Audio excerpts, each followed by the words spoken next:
Bom dia, igreja, bom dia a todos que estão nos acompanhando. Que a graça de nosso Senhor Jesus Cristo e a paz de Deus estejam dominando o nosso coração. Nós continuamos a estudar a segunda carta a Timóteo e hoje nós vamos nos deter em poucos versículos. Capítulo 2, verso 14 até o verso 19. Nós vamos nos deter nesses poucos versículos, porque agora e sempre, na verdade, os textos são bem densos, são bem concentrados. E se nós passamos muito rápido sobre eles, nós perdemos muitas lições. Então, eu vou começar a leitura.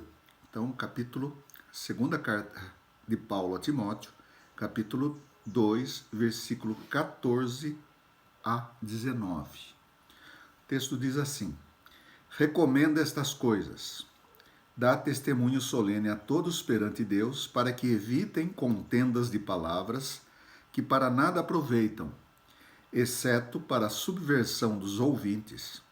Procura apresentar-te a Deus aprovado, como obreiro que não tem do que se envergonhar, que maneja bem a palavra da verdade. Evita igualmente os falatórios inúteis e profanos, pois os que deles usam passarão uma impiedade ainda maior. Além disso, a linguagem deles corrói como câncer, entre os quais se incluem Himeneu e Fileto. Estes se desviaram da verdade, asseverando que a ressurreição já se realizou, e estão pervertendo a fé de alguns. Entretanto, o firme fundamento de Deus permanece, tendo este selo: o Senhor conhece os que lhe pertencem, e mais, aparte-se da injustiça todo aquele que professa o nome do Senhor. Façamos uma oração. Senhor nosso Deus, nós queremos rogar a tua orientação, iluminação, aplicação do teu Santo Espírito à nossa vida e também, Senhor, a compreensão da tua palavra. Aquilo que não provém de ti, que o Senhor esteja nos dando discernimento, principalmente a quem assiste, quem participa, para saber que o nosso compromisso é com o Senhor e não com as nossas próprias ideias. Agradecemos em nome de Jesus. Amém. Neste trecho, o apóstolo Paulo volta a fazer recomendações para Timóteo. Essas recomendações visam levar a igreja a bom termo, no sentido de evitar principalmente o cisma que está acontecendo, está beirando ou está entrando nesta igreja e por causa de ideias e coisas desse tipo. É uma igreja que já foi muito boa no ensino, mas agora, depois de um tempo, já no fim da vida do apóstolo Paulo, está se desviando, está se tendo alguma influência para deixar o caminho correto.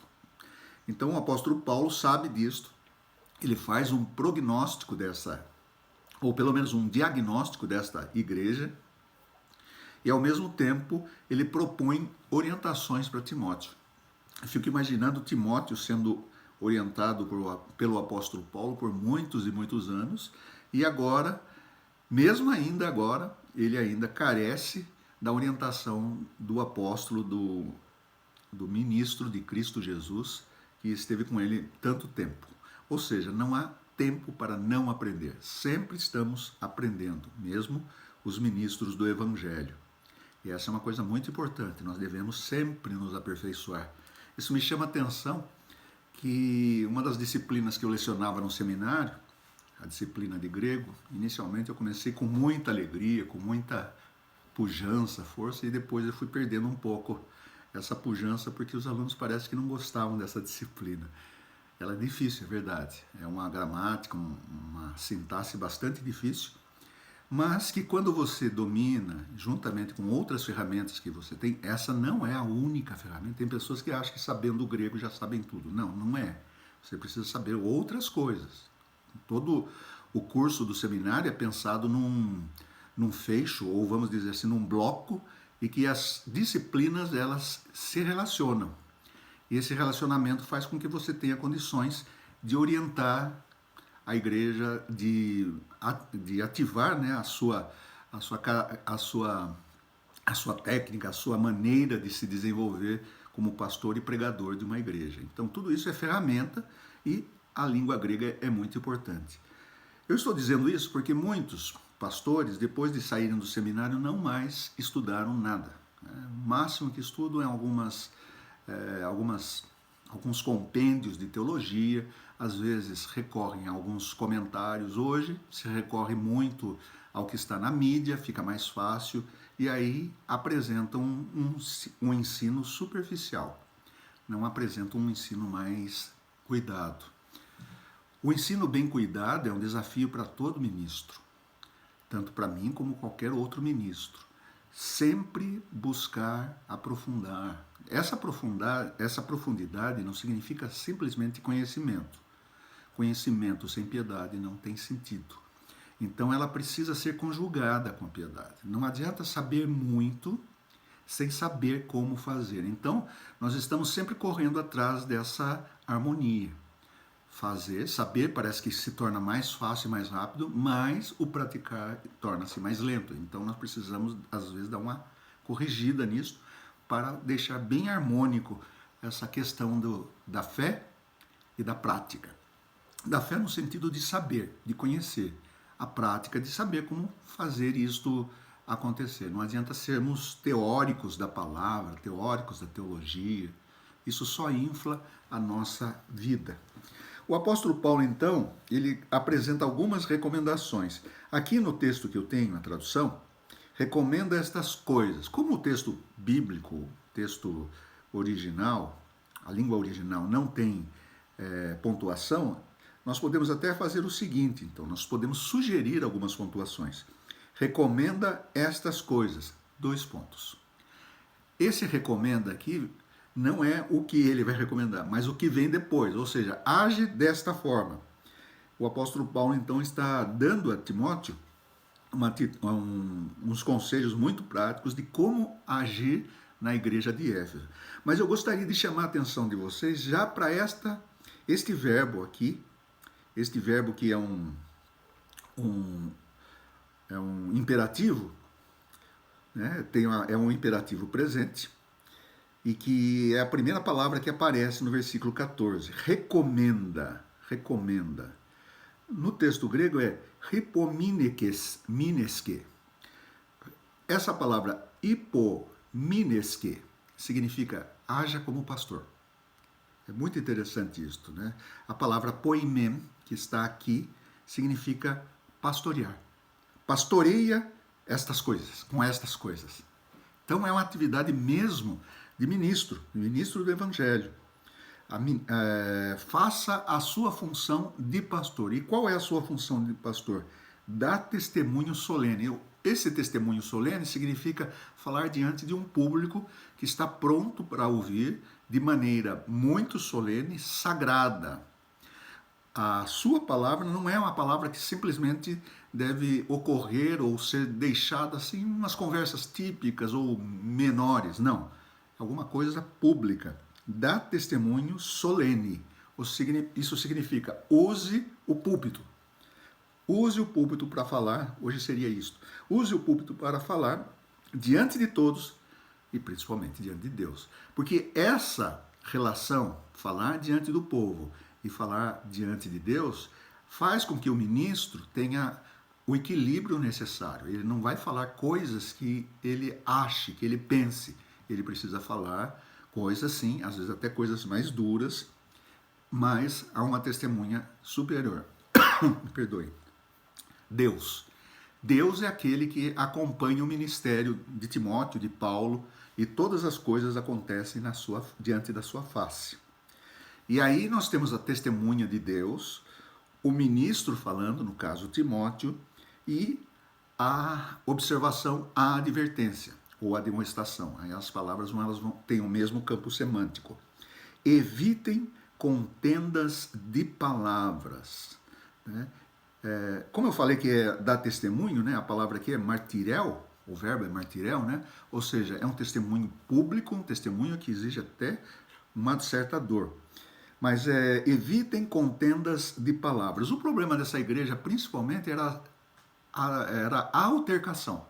Havia muitas altercações, muitas contendas de palavras. As pessoas chegaram num ponto que estavam muito bem doutrinadas e agora elas passaram a especular, a desenvolver abstrações.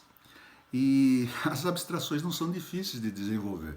É simplesmente você pegar um ponto que está na Bíblia e que não é falado em outros lugares da Bíblia, e a gente começa a trabalhar naquele vácuo e começa a considerar e fazer considerações que podem ser ou não ser e que na verdade são na verdade abstrações, elucubrações, coisas da nossa cabeça. Nós nos achamos filósofos, teólogos e assim por diante. É aí que nasce o problema. Isso que faz a gente entender essa infinidade de denominações cristãs, às vezes por pontos pequenos, tão minúcias da palavra.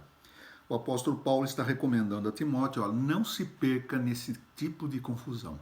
Não deixe ninguém também se perder, porque essa exortação não é só para Timóteo. E ele deve exortar a comunidade a não se perder nesse tipo de coisa, porque esse tipo de coisa não produz o fruto importante, o fruto de valor.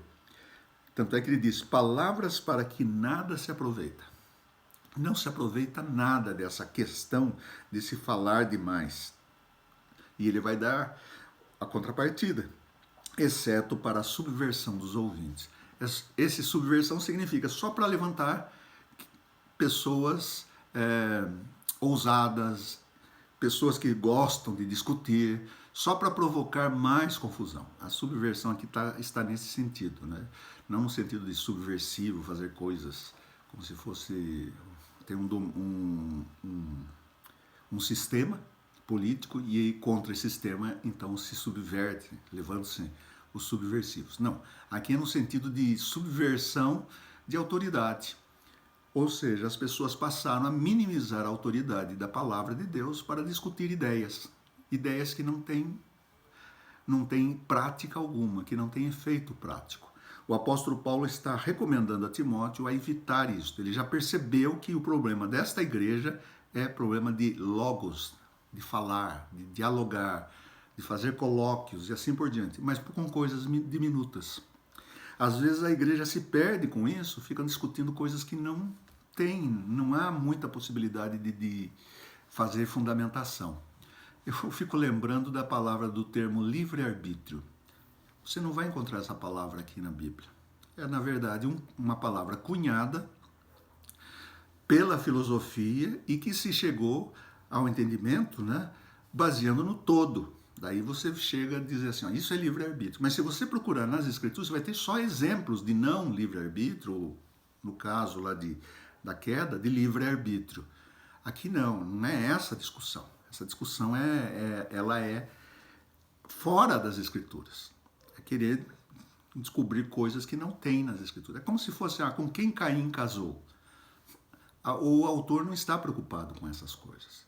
Ele percebe, ele entende que os seus leitores, ouvintes, sabem que isso daí não é para ficar aprofundando. Ele está fazendo seletivamente escolha de termos, de narrativas, para que seja suficiente para a edificação.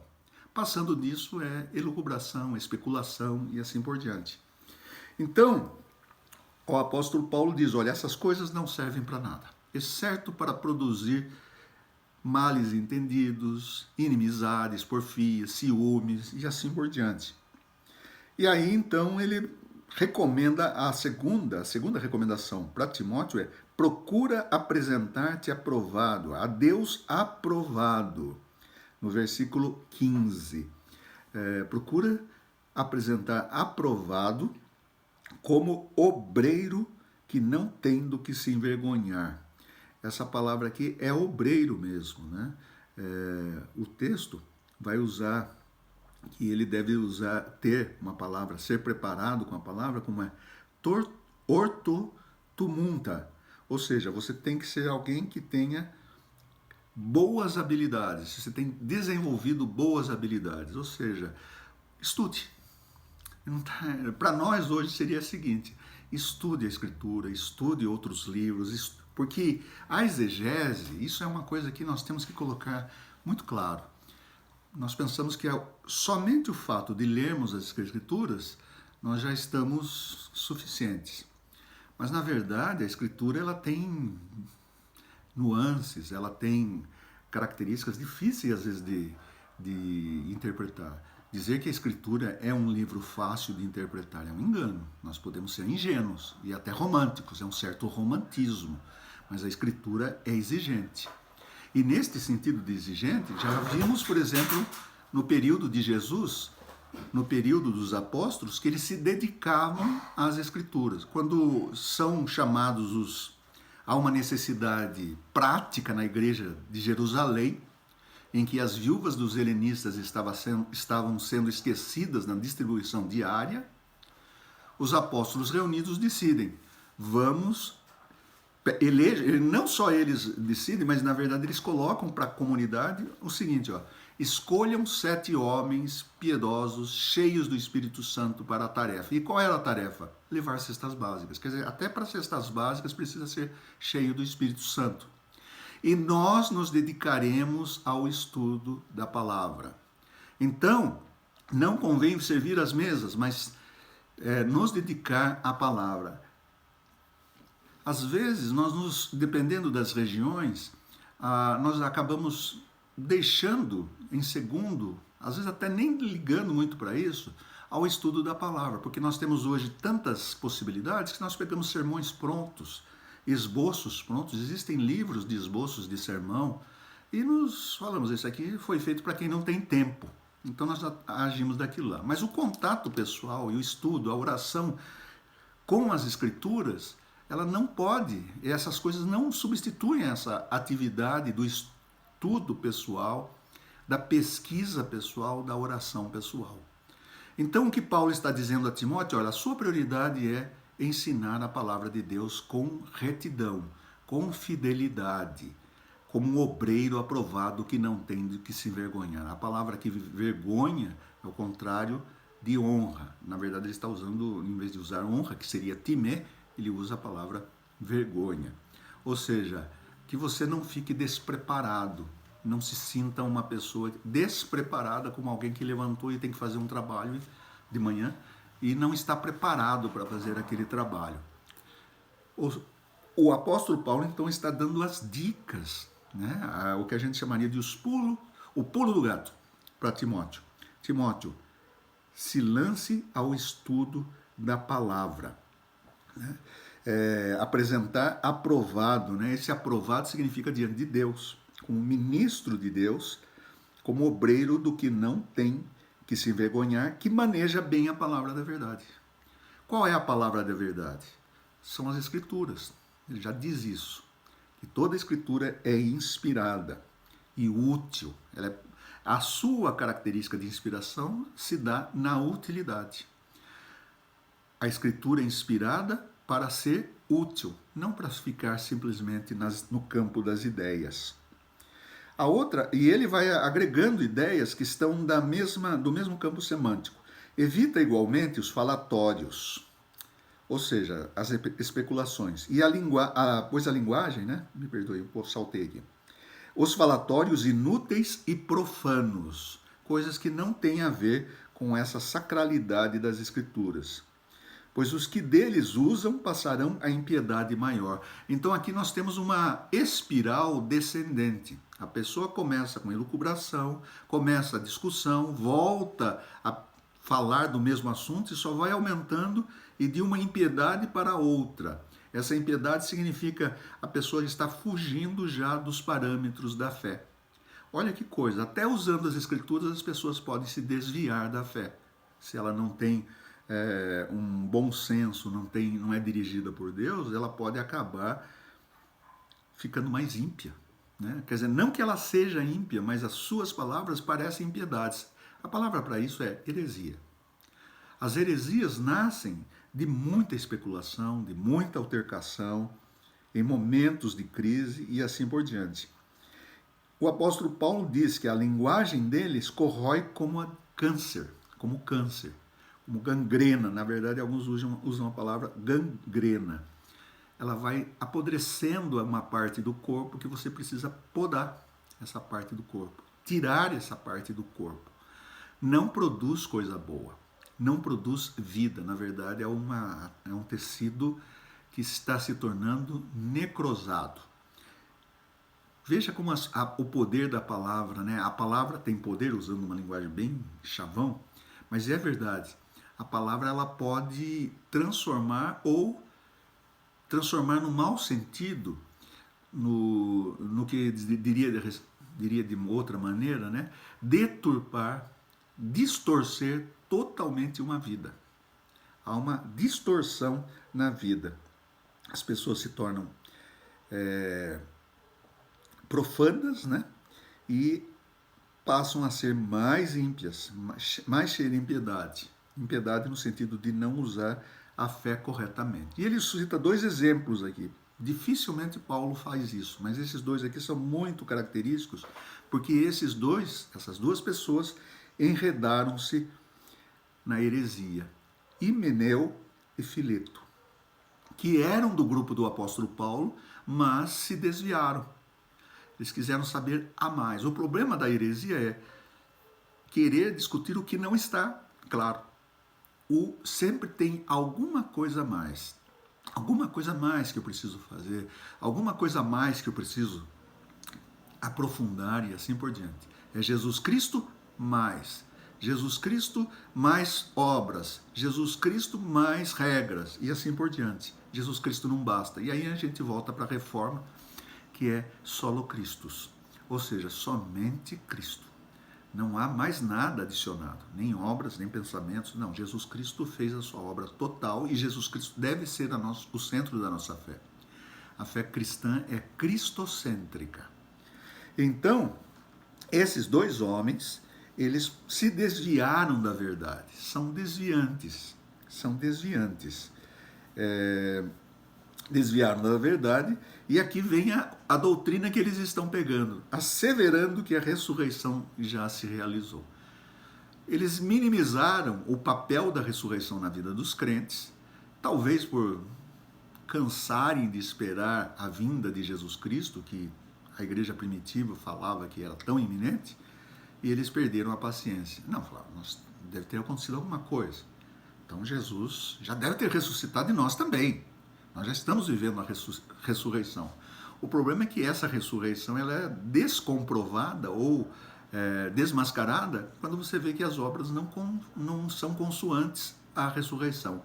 A pessoa ressurreta de verdade, se tivesse isso acontecido, ela seria transformada totalmente e não teria pecado. Ela não manifestaria mais pecado. Mas como nós estamos ainda num processo de chegada, de viagem, nós não chegamos.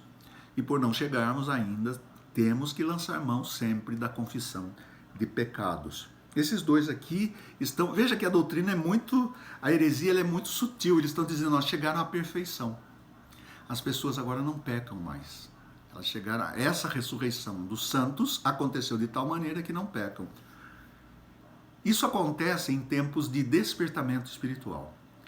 Nos Estados Unidos surge uma igreja, não vou falar o nome dela, mas ela, na verdade, o que eu posso dizer só para dar uma dica para vocês, é que ela é filha da igreja metodista. Na época que ela surgiu como facção, porque foram várias facções que surgiram desse período de despertamento, ela tinha uma doutrina que era o amor perfeito. Ou seja, o crente chega numa situação tal que ele não peca mais. E membros dessa igreja, e essa igreja existe no Brasil, chegam a dizer assim, olha, faz 30 anos que eu não peco mais, que eu não preciso pedir perdão para Deus. Então veja que as heresias vão desde aquele de um exclusivismo estrito, cheio de regras, a uma situação que a pessoa diz assim, olha, eu não tenho que me preocupar mais. Olha, se eu estou perfeito, eu não preciso nem ler as escrituras.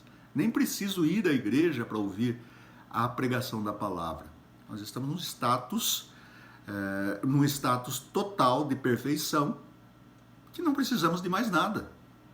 Então, parece tão simples, né? Mas essa doutrina gera outras imprecisões. Se eu ressuscitei, para que eu vou me reunir com os irmãos? Por que eu vou me preocupar com certas coisas? Por outro lado, subrepticiamente, certos pecados vão entrando, principalmente a sensualidade. É o que o apóstolo Paulo diz em Colossenses. A sensualidade vai demonstrar que você está falando bobagem, ou que nós estamos falando bobagem.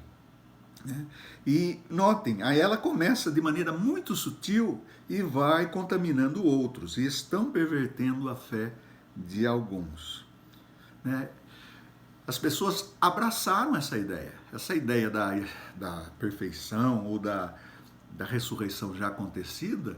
As pessoas estão gostando, porque é interessante. Quem não quer, olha, veja que é uma heresia para cima. Não é uma heresia que diz assim, agora você faz o que você bem entender, cai na gandaia e assim por diante. Não. É uma heresia que diz o seguinte, olha, você não almeja tanto a santidade? Sim. Pois é, você já tem. Você vive plenamente na presença de Deus. Então, a heresia não é só negativa, ela pode ser até positiva, ao ponto de se achar perfeito. Nas entrelinhas, Paulo está dizendo isso. Só que lá no século XIX, isso daí foi desenvolvido para se transformar numa igreja, e até que é uma igreja boa. Só que essa igreja, ela percebeu que, no Brasil pelo menos, é assim, que isso daqui, né, não é bem a realidade, é frágil essa doutrina. Quando eu me converti, eu li vários livros dessa igreja, porque eu também queria ser perfeito. Ainda quero, né?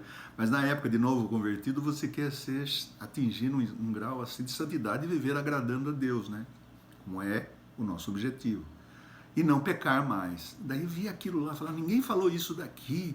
E analisava textos bíblicos. Infelizmente, eu só sabia agora da nova doutrina, mas não conseguia viver aquilo. Por quê? Porque era nada mais, nada menos que uma ideia humana, uma leitura fragmentada das Escrituras. Então, a fragmentação da leitura faz isto. Essa leitura significa interpretação. O apóstolo Paulo, então, vai encerrando, e de uma maneira muito interessante, porque ele faz uma citação. Entretanto, o firme fundamento de Deus permanece, tendo este selo, o Senhor conhece os que lhe pertencem. Ele joga uma dúvida aí. E mais, aqui ele fala da boa apostasia. Você acha que uma apostasia é coisa boa? Geralmente ele diz, o apóstata é aquele que abandonou o caminho, de fato. Só que Paulo está usando aqui apostasia no sentido bom. Eu digo isso porque a palavra aqui é justamente essa, né? Então ele diz o seguinte, aposteto, apo adikias, pas, ro, onomazon, ton, onomá, kirio. Ou seja, apostate da injustiça. Esta é a apostasia boa. Apostatar da injustiça. Abandonar a injustiça, que é a diquias, né? Porque essa palavra que eles estão propondo ali é uma injustiça. Todo aquele que professa o nome do Senhor. E aqui é uma redundância de palavras, né? Porque ele diz, todo o que nomeia, literalmente todo o que nomeia o nome do Senhor. Seria como dizer o seguinte, todo que recebeu o nome do Senhor em si, afaste ou seja um apóstata da injustiça. Se tem uma coisa que nós devemos jogar fora da nossa vida, é a injustiça. É a infidelidade em relação a Deus, a diquia. A palavra grega é essa. Me perdoem eu estar usando tantas palavras gregas, mas às vezes a gente precisa usar só explicando, daí há uma maneira de digerir, entender como é forte esse ensino, como ele tem um caráter exortativo para a prática. Pare de ser um teórico, ande naquilo que você aprendeu e não se afaste do que você aprendeu, porque é suficiente. Aquilo que você aprendeu, recebeu de mim, lembre-se que Paulo já disse isso a Timóteo, transmite a homens fiéis, homens dicaios, que é diferente de adicaios. Esses homens fiéis transmitam a outros. Há uma questão aqui de passar uma boa tradição, e a boa tradição é o ensino da palavra, para que as pessoas não tenham uma vida infeliz. E qual é o núcleo todo? Se nós pudermos falar, como resumir esse texto, nós diríamos o seguinte, evite as altercações de ideias. Não fique discutindo certas coisas, evite falar palavras que dizer só para mostrar que sabemos ou não sabemos, aí depende, para diminuir, ficar no campo das ideias teóricas. Não. Parta para a prática. E a prática é misericórdia, fé, amor e assim por diante. Deus nos abençoe. Que você tenha um bom domingo.